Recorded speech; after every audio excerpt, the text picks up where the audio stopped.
տեսնում եմ Հայաստանի Հանրապետության համար մեկ օրակարգային հարցը դարձել է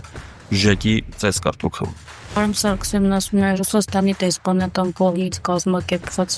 գործողությունների հետ գործ ունեին, այսինքն հիմա Ռուսաստանի օրակարգին իրենց թաղապետն է, ինչ է։ Մայիսի 9-ին, երբ որ Փաշինյանը գնալու է Մոսկվա, նշելու երկրորդ աշխարհամարտում հաղթանակի օրը, դա նույն օրն է,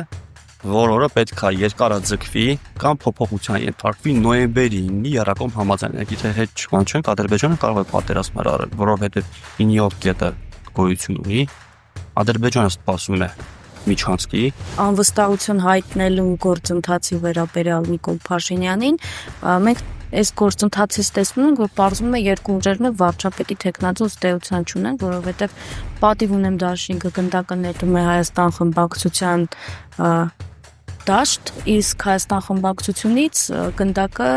նետում են պատիվ ունեմի դաշտ։ Ես վարչապետի թեկնածու Նիկոլ Փաշինյանը 2018 թվականից ի վեր Հայաստանում իշխանություն են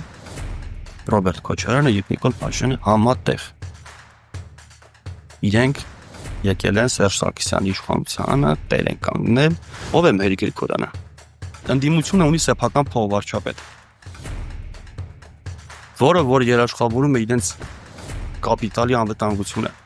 Իրենք համատեղ երկիրը կառավարում են, համատեղ սահմանազատում ու սահմանագծում են անում։ Ձեզ լսելուց հետո գուցե ասեն դուք իրավունք չունեք խոսեք, որովհետև դուք ինքներդ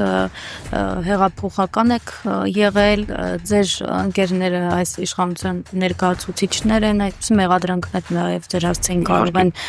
հնչեցնել։ Ես մասնակցել եմ հեղափոխությանը, ընկերներ, մենք եմ ունեցել այսօրվա պաշտպանության նախարար, որի հետ նույն քաղաքական հարցերով 19 թվականից հասկացել եմ, որ սրանք ընդհանուր մի թիմ են։